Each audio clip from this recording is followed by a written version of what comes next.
Hey guys. Yeah, So great. long way from Botswana. Yeah, from Botswana, down south of Africa. Yeah. Yeah. How did you even start playing metal? Or where did you hear it for the first time? Or it's not common to see or hear band from like Africa. Actually, we came. Funny enough, all of us come from the families that have members of the family that were listening to metal music, especially the glam rock before Wasp and then thrash metal, metallic. But speaking of myself, on my part, the others will speak of themselves. I grew up in a family where I had my uncles who were very underground, extreme. They were listening to Cannibal Corpse, Possessed, Mortician. So for me to listen to metal music, it took me so many years when I was young growing up. I didn't know it was metal music. I just fell in love with the sound of the music. And this is the kind of music I love because I saw in the movies and the horror movies and stuff. So, and then I started practicing vocals through those guys. And then when I go to the kettle post, I could hear a lion roaring, and I would practice the vocals.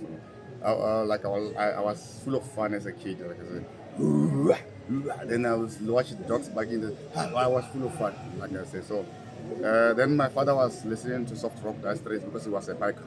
So that is how I connected and grew up in the metal family. Are you from the same town or city? How did you meet, guys? I see different generations here. I think. How old is the kid? He's from. He's my cousin from Utopi village. We are one people. He's from Mau. Yeah. How did you meet? How did you start playing together? Actually, the first person to play in all of us here was him. You come from one of the oldest bands in Botswana. It's a death metal band called Vitrified. So I was a family friend there.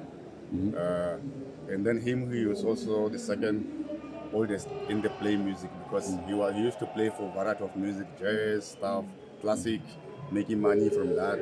But his passion was into metal music. So his uncle, he's a metalhead.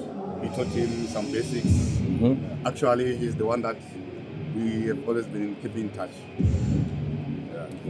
So your first time here, and I guess it's not your first time in Europe. You play like Wacken or Deutschland. It's the first time to be in Czech Republic. And the funny thing, we knew that the biggest festival in Europe is Wacken. We didn't know that there's another different kind of a big scene like this one in Czech Republic until we got invited here.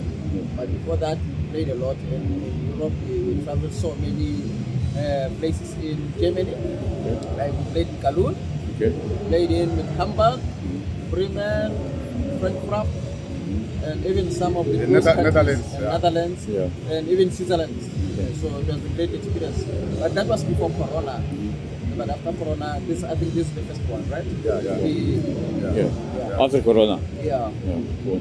And where you go after the Obscene? Where will you hit the road? I'm going to play in UK. After Obscene Extreme, I'm going to play in UK about 5-6 songs. We will be playing the second time in the train on Sunday after party. And then we're going to have a day to rest. Then we're going to fly to UK to play a number of shows there. Cool. And it will be our first time in UK. It will be our first time performing in UK. Hopefully not the last time also. And hopefully not the last time. It will never be the last time. Obscene also. It will never be the last time. That will be good. Let's talk about your albums. How many albums did you record? We did record. The first album that we recorded was actually in 2011, April, Freedom the Dark. That was a single. I think that was a youthful recording that we thought, no, let's just do something because people were encouraging us. You guys are good. But we didn't realize that we take it for granted for a long time. And then after that one, then we recorded our second album. This to this. The other person, we have to mention Ivo Sabrana from Noisy Road Band, the very first band in Botswana. Ivo Sabrana said, no, I want to record you guys for free. Oh, you serious? I like what you're doing. I play rock and roll soft stuff, but you are hard, but I love it. I just love you guys. Then we did for the second album, it took us to the world. But before that, Freedom Duck did the thing in my space. That was before Facebook was popular. And then after that, our third album, we managed to record the EP, Suicide Torment. That was after our late drummer passed away. He was hit by a drunkard at the bar. And then we were so angry and intense, and we were preparing to record an album with him. So then, then when we got to the funeral, the first drummer for OVERTHRUST, Mr. Trust, his uncle, he actually taught him to drum. So then the family was like, hey, we are so happy about the passing away of our child. But we are feeling sorry for you guys. But at least, please, our request is only one as a family. Please take his uncle. They were taking him. And then his uncle joined us again back because he handed drums to his nephew and went to work in Mao. So it only took him 2 weeks. 8 songs were completed. Then we started touring. Then OVERTHRUST was back to normal again. And then we recorded our singlet with the guy called Jethro Harris in South Africa, our producer, sound engineer, South African manager, Demon Grave.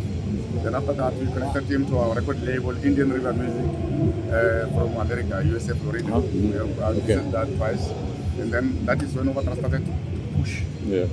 Cool. Our European managers, Sasha Brusama, we have Snish here, and Manuel and Marcel, they have been working hard every day to make sure that we can get the bookings here.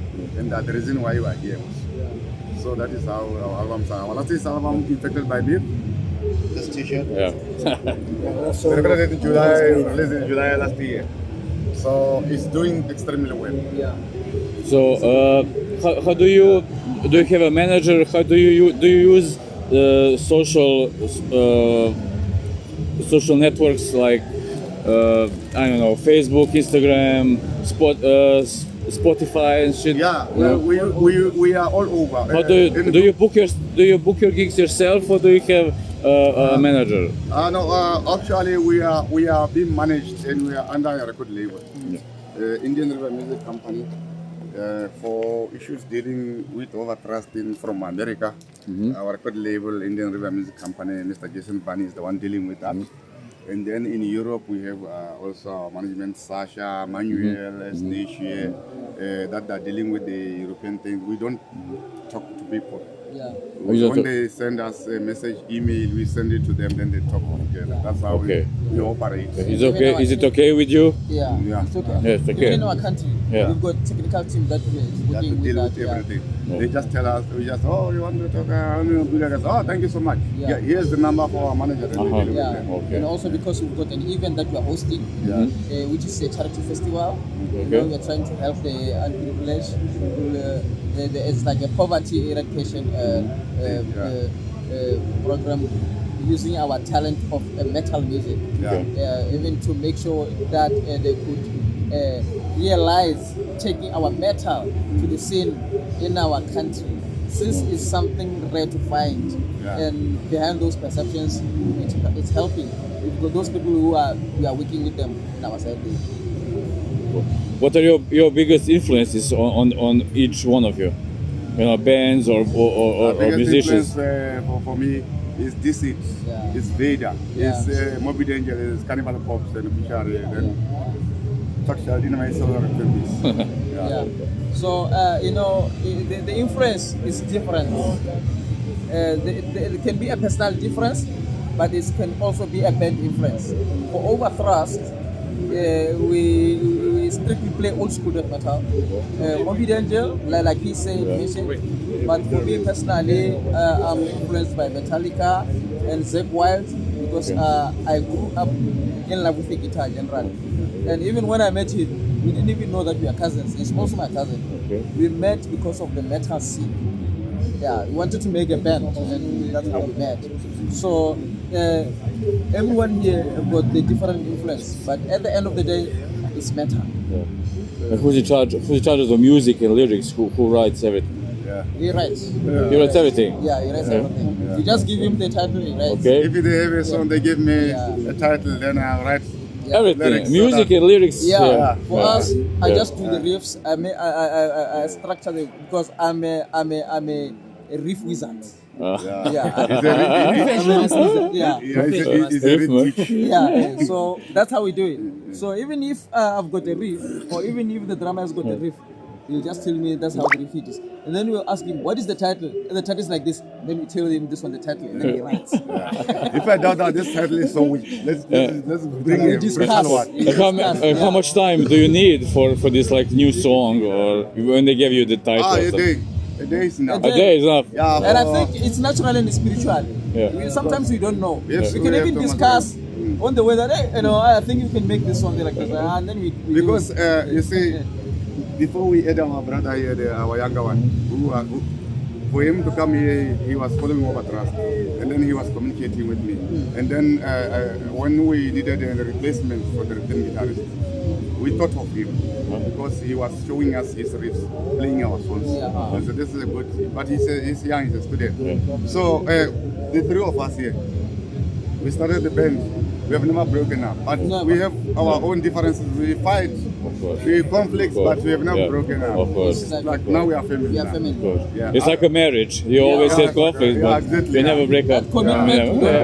break. Yeah. That's how we do it, no matter what. Yeah. And we respect the name of the band. Yeah. Even if we've got conflicts on the way, on the tour, that one we will see after the But this tour. one is a naughty one Yeah. because I remember when we were playing our event in Buganzi. So the manager booked the tutu for us.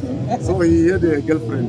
So the manager was sleeping alone. The manager blacked out after drinking. Then him and his girlfriend, they opened the door for the manager's room. Then they took the manager out. Then he put him in disguise. And then they used the manager's room. Then tomorrow the manager, I'm going to punish you. Then there was a meeting and these guys are not paying him. Let's go to the manager. How can he? That's indiscipline. Yeah, that's rock and roll life. Yeah, of course. Which band you're staying here till Sunday? Which band are you looking forward to see? Massacre. We're looking forward to see Okay. Massacre. Yeah, We're exactly, looking forward to see And, Massacre. Yeah. from today till the end of the show, we don't want to miss anything. Anything Yeah. else, We'll be yeah, there yeah. full time. Okay. And we've got also after And party also show Yeah. on Sunday. The rhythm guitarist for the Massacre is our CEO at the Indian River Music Company. Yeah. But he unfortunately is not coming because of the logistics. Yeah. Yeah. But I've met the Rama in Florida in 2022. Yeah. Okay. So, any messages to the fans or anyone who will watch this interview? We love them so much, and the welcome and everything, we appreciate it. This will make us happy throughout, and we'll never forget this moment. We love them all. That's the most thing that we can say. Other than that, we are out of ways because of the love and the welcome we got from them. We love them so much. Can't say anything now, but the love that we appreciate is too much. Thank you, guys. Thank you for the interview. Thank you so much.